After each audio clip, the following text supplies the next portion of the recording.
Broadcasting Region 1. This is BBS.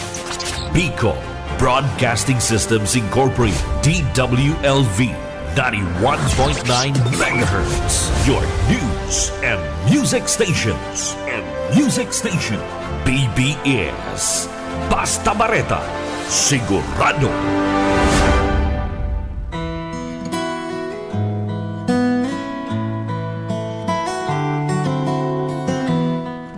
Magandang umaga po, Bicolandia. Magandang umaga po dito sa probinsya ng Camarines Sur. At magandang umaga dito sa lungsod ng Naga. Magandang umaga po sa lahat naming mahal naming mga tagapakinig dito po sa BBS DWLV 91.9 FM. At sa mga sandaling ito, kayo po ay nakikinig dito po sa Biyaya sa Pagkaaga. Ito po ay on air and online. Kaya po magandang umaga sa mga nakaantabay na at sa mga kagigising lang at manunood sa Facebook sapagkat tayo po ay live sa Facebook, at sa mga naka-transistor radio tayo po ay on air. At magandang umaga po sa lahat ng inaabot ng signal na ito. Magandang umaga sa lahat ng masusugid na sumusuporta dito po sa Biyaya sa Pagkaaga. Kaya ngayong umaga, pasimulan po natin ang ating araw sa pamamagitan ng pakikinig, pag-aaral, pagbabasa ng mga aral ng Panginoong Diyos ngayong pong umaga. Hayaan po natin na ang umagang ito ay unahin po natin ang kausapin ng Diyos upang tayo ay humingi sa Kanya ng tulong, ng kalakasan, ng Kanyang pag-iingat, ng Kanyang kapayapaan, at ng Kanyang probisyon sa buhay natin. Manalangin po muna tayo. Ama naming Diyos na nasa langit, muli po kaming nagpapasalamat sa buhay na muli po ninyong ipinagkaloob po sa amin. Sa mga sandali pong ito, hayaan po ninyo na Ikaw, Panginoon, ang siyang patuloy na magbigay po sa amin ng kapahayagan sa mga bagay na dapat naming maintindihan. Sa umagang ito, tinitiwala po namin sa iyo ang aming sama-samang pakikinig, pagbabasa, pag-aaral. Liwanagan kami at kausapin ng banal mong Espiritu. Itong aming dalangin, kalakip ng aming papuri sa iyo sa pangalan ng Panginoon Kristo. Amen. So, ang atin pong pag-aaralan ngayong umaga ay mababasa po natin sa aklat ng Hebreo, Kabanatang 12, talatang 26 hanggang 29. Magandang umaga po sa lahat ng nanonood na ngayon at nakikinig na ngayon. Nakalimutan ko po yung pasensya na po kung hindi ko po mabati ang mga dati kong ang mga manonood ngayon, pero yung mga masusugid nating tagapakinig katulad nila Sister Nelda Mabait, binabati ko po kayo. Magandang umaga sa buong Mabait family. Magandang umaga po kay Sister Eva Agregado at kay Sir Felipe Agregado Jr. At magandang umaga po kay Ma'am Lourdes Garrido, kay Ma'am Claire Dacuya Ricafort, kay Sir Luis R. San Jose Jr. at kay Sir Lauro Rivera San Jose. Magandang umaga din po sa mga kapatiran na nakikinig o nanonood ngayon. Magandang umaga po sa inyong lahat. Tuloy-tuloy na ho tayo. Ang aking pong tatalakay ngayong umaga sa inyo, mga minamahal kong mga tagapakinig, pinamagatan ko pong itong Unshakable Kingdom. Unshakable Kingdom. Isang kahariang di mayayanig, hindi magigiba, hindi masisira, o hindi mawawala. tayo po ngayon ay nabubuhay sa isang panahon na tinatawag nating puno ng uncertainties. Isang panahon na mga bagay na hindi mapanghahawakan.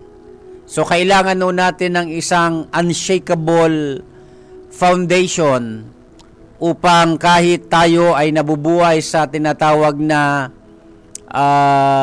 kawalang kaayusan, chaos sa ating mundo, at least kahit papaano tayo ay makakasigurado na tayo ay may tinatawag na unshakable kingdom.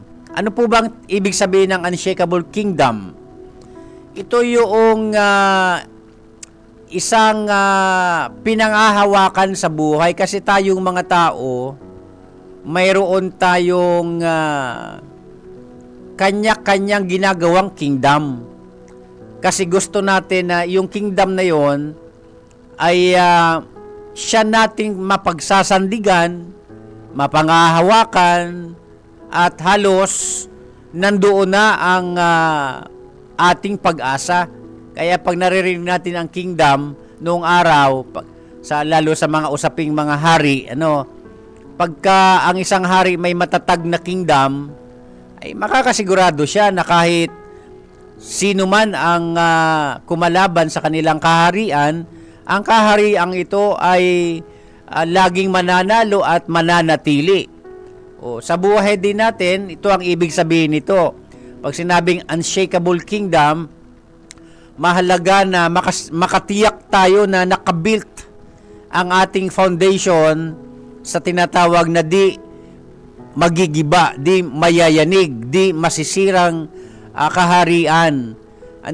Bagaman ang context nitong aking binasa, ito ay tungkol sa ito kasi naka-address sa mga Kristiyano sa Hebreo, nung araw na humaharap sa mga persecution, sa mga pag-uusig, sa mga temptation, na ang laki ng posibilidad na kapag hindi nila pinanghawakan yung mga bagay talaga na dapat panghawakan, panindigan, ay babalik sila doon sa luma at hindi tamang pinaniniwalaan. Ito ay naglalarawan kasi kay Isaw, na pinagpalit niya yung mahalagang bagay sa mga hindi naman mahalagang bagay.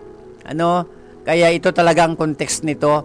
Pero ito pong passage na Hebreo 12:26 hanggang 29, babasahin ko po ngayon. Ito po talaga ay intended for warning. Binibigyan tayo dito ng warning, ng babala. Ganito po ang nasusulat. Hebreo 12:26 hanggang 29. Ito po ang nasusulat. Dahil sa kanyang tinig po ng Diyos, nayanig noon ang lupa. Ngunit ipinangako niya ngayon, minsan ko pang yayanigin, hindi lamang ang lupa, pati na rin ang langit. Ang mga salitang minsan pa ay maliwanag na nagsasabing aalisin ang mga nilikhang nayayanig upang manatili ang mga bagay na di nayayanig.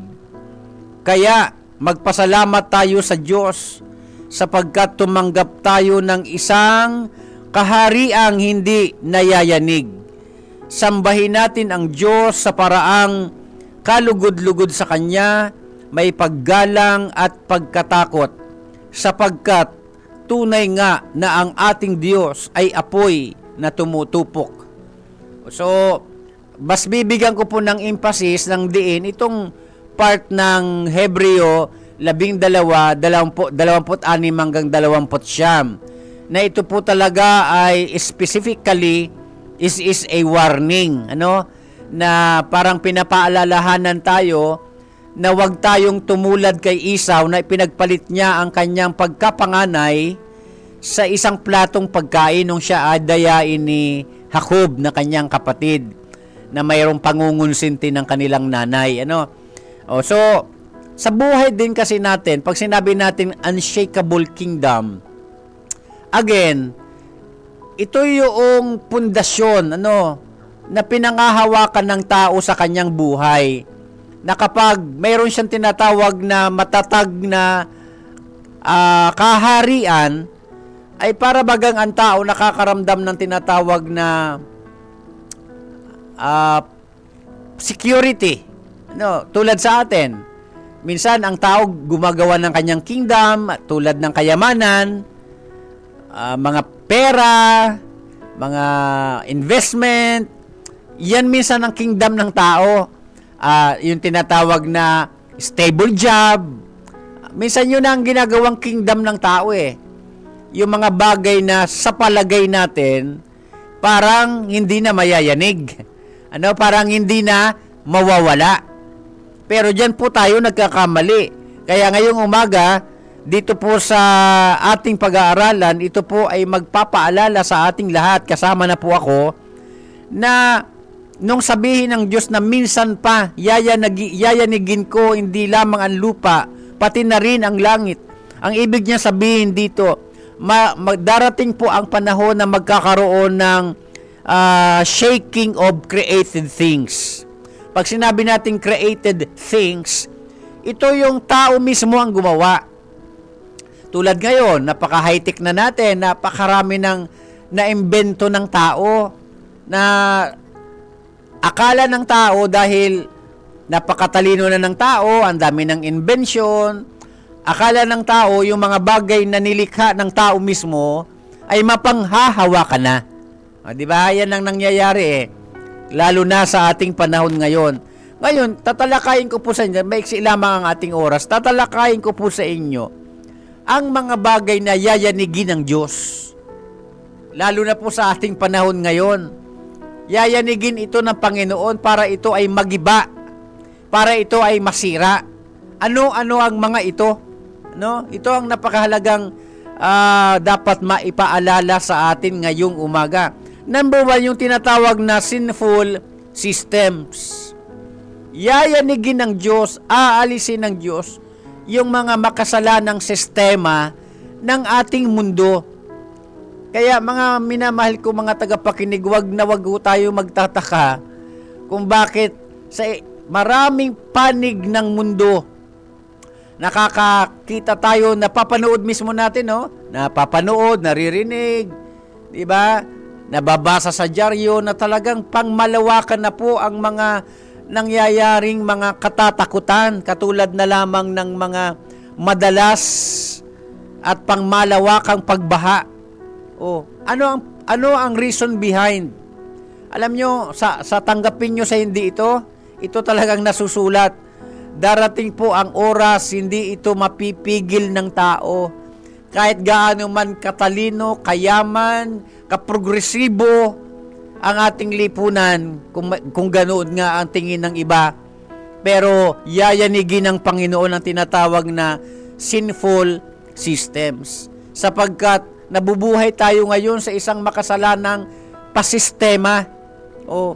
Naalala ko nga po sa ibang bahagi ng sulat ni San Pablo sa Roma, Kabanatang 12, talatang 2. Ang sabi niya, huwag kayong makiayon sa sistema ng mundong ito. Bakit ano ba ang sistema ng mundo? Napakasama. At yan din ay pinatutunayan din. Kung may Biblia kayong katabi, basahin nyo, pinatutunayan pa rin yan ni San Pablo sa Efeso, Kabanatang 5, talatang 16, na ang sabi diyan, masama ang takbo ng mundong ito. Ganyan ang sistema ng ating mundo. Masama ang pasistema. Kaya bubuwagin ito ng Diyos para patunayan sa tao na yung mga bagay na yan hindi mapanghahawakan ng tao. Shakeable yan. Kumbaga, yung mga bagay na akala natin mapanghahawakan na talaga, permanente na, yan po tayo nagkakamali. Hindi yan permanente. Tingnan nyo na lamang, pagka sa ibang bansa nga, siguro napanood naman ninyo yung nangyari sa Spain, sa Brazil, di ba? Imagine, ang mga sikat na bansa na akala mo napakaganda na, pero tingnan mo pa nung binaha, nagsipaglitawan yung mga sasakyan. May mga gumuhong magagandang bahay. O di ba? That is shakeable. Yung mga bagay na sa palagay ng tao ay kanyang mapangahawakan ng pangmatagalan at panghabang buhay. Hindi po yan mapangahawakan, bubuwagin ng Diyos yan. Para ipamukha ng Diyos sa atin na huwag tayo dapat nagmamayabang. Na ang tao ay hindi dapat nagmamataas sa mga bagay na akala natin permanenteng mapangahawakan. O, yan ang unang bubuwagin ng Diyos. God will remove everything that can be shaken, including, number 1, sinful systems. O, hindi nyo napapansin sa ating lipunan, sa ating mundong ginagalawan? Tingnan mo, hindi lang yan basta tinatawag na climate change.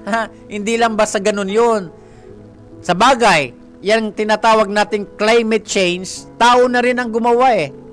Kung tutuusin, because of sinful systems, ang tao bagang gumawa ng tinatawag na man-made calamities. Ano ba ang nasa likod niyan? Hindi ba yung mga likha, mga inbensyon ng tao na sa kagustuhan na patunayan ang kanyang dunong? Pero sino bang sumisira sa atin ngayon? Hindi ba yung mga nilikha rin ng tao? Nagugulat pa tayo. Yung mga lugar na hindi naman binaba, bigla na lang binaba. Hindi nga umuulan, bumaba eh. Gulat ka pa. Di ba? Gulat pa tayo. Why? Alam nyo, ang lawak nito eh. Pero ito ang unang bubuwagin ng Diyos, ang sinful system ng tao. Ang dami-dami nating mga makasalanang pasistema. Kung hindi man sa relihiyon, sa politika, sa usaping negosyo, sa usaping sports, at marami pang iba. Hindi ba? Napaka-sinful ang sistema ng ating mundo. At yan ay aalisin ng Panginoon. Ibubulgar ng Panginoon yung mga gumagawa ng ganyang mga pagkakasala na sumisira hindi lamang sa kapwa-tao, kundi sa kalikasan. Tingnan nyo, wala naman tayong kalaban-laban sa kalikasan. Sino ba ang gumawa niyan? Di ba tao? Samantalang sa simula pa lang, ang ganda-ganda ng pagkakalikan ng Diyos sa mundong ating ginagalawan. Pero sinira ng tao. Why? Because of sinful systems. Number 2, na aalisin ng Diyos, gigibain niya, bubuwagin niya. Ano ito? Impermanent institution. Yan ang pangalawang bubuwagin ng Diyos, yung tinatawag nating impermanent institution. Why? Bakit po? Akala ng tao, permanente na nga ang ating mga pinangahawakan sa ngayon. Gumagawa tayo ng mga bagay-bagay sa buhay na yun ang ginagawa nating kaharian. Parang nagbibuild tayo ng mga proteksyon para protektahan ang ating buhay, ang ating pananalapi, at marami pang iba. Pero sa totoo lang, kung nagbabasa tayo ng Biblia, ang Diyos lang naman talaga ang unang nagtatag ng mga bagay-bagay na maayos eh. Pero sinira talaga ng tao. Ngayon, gumagawa ang mga tao ng tinatawag na institution na hindi naman permanente. Ito nga ang mundong ating ginagalawan. Tinuturing na natin itong isang kingdom na ang iba nga naniniwala na ito na raw ang langit. Imagine, langit ba ito? Tingnan nyo na ang ginagalawa nating mundo kung langit ito. Di ba? Pangatlo, yung tinatawag nating sinful worldly pleasures. Yan po, aalisin ng Diyos yan. Bubuwagin ng Diyos yan. Kasi ang tao masyado nang nauhumaling sa mga bagay na makasanlibutan na naglalayo sa tao sa Diyos. That's why naalala ko ang sulat ni San Pablo sa Roma, Kabanatang 12, talatang 2, na sabi niya, huwag kayong makiayon sa sistema ng mundong ito, kundi magbago na kayo sa pamamagitan ng paraan ng inyong pag-iisip upang malaman ninyo kung ano ang mabuti, nakalulugod at talagang ganap na kalooban ng Diyos. No, kaya ang pangatlong bubuwagin ng Panginoon, una, the sinful systems. Number 2, the impermanent institutions. Then number 3, the sinful worldly pleasures. Naalala ko sulat ni Juan, Unang Juan, Kabanatang 2, talatang 15 at hanggang 17, na ang sabi niya, huwag niyong ibigin ang mga bagay sa sanlibutang ito, ang inyong mga nakikita, huwag niyong ibigin yan. Tapos sa talatang 17 ng Unang Juan, Kabanatang 2, talatang 17, sinasabing, ang umiibig sa sanlibutan ay hindi umiibig sa Diyos. At sinasabi pa na ang sinumang umiibig sa Diyos ay mabubuhay magpakailanman. Kaya huwag tayong tumulad kay Esau na ipinagpalit ang mahalagang bagay sa totoong may halagang bagay. Yan baga ang nangyayari sa ating mundo. Minsan ipinagpapalit na ng tao ang Diyos sa mga bagay na temporal, ipinagpapalit na ng tao ang Diyos sa mga bagay na hindi naman mapangahawakan, dilipas lang naman. Yung mga gandang bahay nga, di ba? Pinaggastusan mo, inipunan mo, tapos sisirain lang pala ng kalikasan. Ano ang ibig sabihin niyan? Ang ibig sabihin niyan, shakeable. Ngayon, bago ako magtapos, magpasalamat tayo at purihin natin ang Diyos sa mga taong nagtitiwala sa Kanya, sa mga taong tumanggap sa Kanya bilang Kanyang Panginoon at tagapagligtas ng Kanyang buhay. May tinatawag tayong unshakable kingdom, characterized by, number 1, eternal durability. Yan ang tinanggap ng isang taong sumasampalataya sa Diyos. Masira man ang bahay natin dito sa lupa, mayroon pa rin tayong bahay doon. Hindi lamang basta bahay, mansyon na sinasabi ng Panginoon Kristo noong araw pa man. Hindi ba? Eternal durability. Yan ang panghawakan natin. Yun dapat ang pinagsisikapan ng tao Yung kahariang hindi masisira. Sabi nga, may naalala kong isang napaka-familiar na kanta, lumang-luma na. Hindi pa nga ako sinisilang siguro, kanta na ito Yung kahit na kubo ang aming tahanan, dito sa lupa may kagalakan. Diba? May awit na ganyan. Pero yung pong kubong yon, ang tinutukoy noon, yung mga shakeable. Pero mayroon naman tayong tirahan doon sa langit. Yun ang dapat nating pagsikapan. Ano pa? Unwavering stability. Pag ang tao tumanggap sa Panginoon, nagkakaroon siya ng hindi pa bago-bago, walang kasamang pagdududang, alam nyo, yung nagiging matatag ang isang tao. Kasi nga, ang kanyang kingdom, ang Panginoon mismo, ang kaharian ng Diyos. Ano pa? Enduring hope.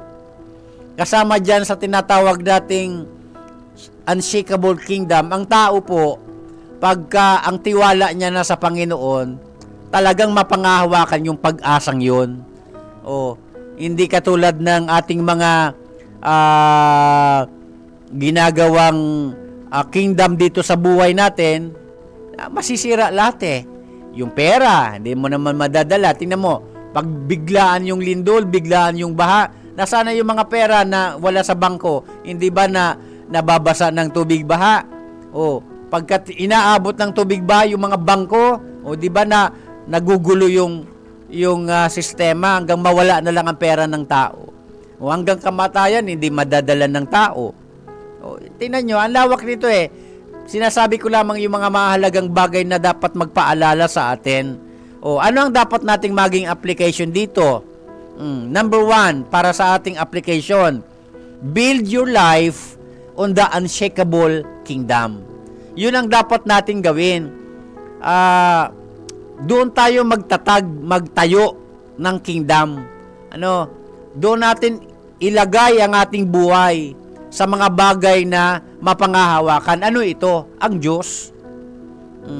Ang Diyos. Mawala na ang lahat ng material na bagay sa buhay natin pagka ang Diyos ang pundasyon ng ating buhay. Nakakasigurado tayo sa tinatawag nating eternal security. Wala tayo ditong security sa lupa. Alam nyo ba na balang araw, magkakaroon na ng ganap na katuparan ng lahat ng nasusulat sa Biblia? Iyang mga nakikita natin, sabi nga ni sa Bicol, dugay pa lamang yan. Yang mga nakikita natin sa telebisyon, napapanood, naririnig sa radyo, nababasa sa dyaryo, hindi pa yan mga minamahal kong mga kaibigan, mga kapatid, mga minamahal kong tagapakinig. Marami pang magaganap sa ating mundo para ipakita ng Diyos sa atin ang katuparan ng nasusulat at para ipakita sa atin na huwag tayong magmayabang kasi iyang mga bagay na ipinagyayabang ng tao, pera, kayamanan, investment, magagandang bahay, magagandang sasakyan, lahat yan ay lilitaw sa tubig. Lahat yan ay masusunog sa apoy balang araw. Hindi ko po kayo tinatakot pero nasusulat yan sa Biblia. Pangalawa, para sa ating application, prioritize what endures. Prioritize what endures. Ano ito? Iprioridad daw po natin, unahin natin sa ating buhay yung nananatili. Ano ito? Yung pananampalataya sa Diyos. Mawala na ang lahat, wag lang ang pananampalataya. Kung may Biblia kayong katabi, Hebreo Kabanatang 10, talatang 35, basahin nyo ngayon. Ang sabi dyan, ingatan ninyo na huwag mawala ang inyong pananampalataya sapagkat taglay nito ang dakilang gantimpala. Ano ang sinasabing gantimpala? Yung kakamtin nating reward. Gantimpala, doon na sa langit, hindi dito sa lupa. Kaya baga, ang paglilingkod sa Diyos, napakagandang investment. Yung paggawa ng mabuti, napakagandang investment. Kasi ang gantimpala, doon na sa langit. Okay? Kaya huwag tayong nag-iinayang na gumawa ng tama at ng mabuti. Pangatlo, para sa application natin, worship God with reverence. Sambahin natin ang Diyos na may paggalang. Nabubuhay tayo sa isang panahong makasalanan na halos wala nang pagsamba ang tao sa Diyos. May nabasa nga po ako, mga minamahal kong tagapakinig. Kahapon lang, talagang nakaramdam ako ng medyo alam nyo ba yung galit na ayaw ko naman sanang maramdaman kasi may naglagay doon sa comment section doon sa nangyaring baha sa Spain. Alam nyo, dito nakasave pa nga sa akin hindi ko nababanggitin ng pangalan. Sinabi niya, ganito ba anya ang Diyos na inyong pinaniniwalaan? Kung may Diyos anya, bakit hindi niya mapigil ang baha? Ganun ang kanyang inilagay sa comment section. Ang ibig niya sabihin, sinisisi niya ang Diyos. Sa madaling sabi, naniniwala ko, yung taong yung atheist yun, hindi siya naniniwala sa Diyos. But again, dapat nating paniwalaan ng Diyos. Sambahin natin ng Diyos. Kasi siya ang higit na nakatataas sa atin. Kaya yung mga nangyayaring yan, tinuturuan lang tayo ng Panginoon. Matuto tayong sumamba sa lumikha sa atin. Ano pa? Pangapat, last. Live with eternal perspective. Para sa ating application. Mabuhay tayo na mayroong makalangit na mga pagpapahalaga sa buhay. Huwag tayo masyadong matukso sa mga bagay dito sa mundo. Kasi pagbabayaran natin sa Panginoon ang lahat ng ating pinagagawa dito sa lupa at yung mga bagay na masyado tayong nahuhumaling, lilipas man lang yan. Pero mahalaga na magkaroon tayo ng tinatawag na unshakable kingdom. Hindi mayayanig na kaharian. Mapangahawakan, walang iba ang Diyos. Ang pagtitiwala, pananampalataya, pag-asa sa Diyos. Hindi sa mga bagay na temporal, hindi sa mga bagay na material. Lahat yan mawawala. Manalangin po tayo. Salamat po, Amang Diyos, sa paalala ng iyong banal na salita ngayong araw. Pagpalain niyo po ang lahat ng nakinig at nanood at sa lahat pa ng magre-replay nito. Pagpalain niyo pang biyaya sa pagkaaga, pagpalain niyo pang BBS, DWLB 91.9 FM at ang lahat ng staff dito. Pagpalain niyo po ang aming sponsor, si Ma'am Lelaine Villaferte Abunal at ang lahat ng Villaferte family. Salamat po, itong aming dalangin. Tulungan niyo kami na manangan lagi ng lubusan sa iyo. Sa pangalan ng aming Panginoon Kristo. Amen. Susunod na po ang Kakampi Network News. Ibabalita ni Sir John Bernas. Ako po si Pastor Luis Bolaños at sa technical si Sir Stephen Fabis. Sumayin niyo po ang tulong ng Panginoong Diyos.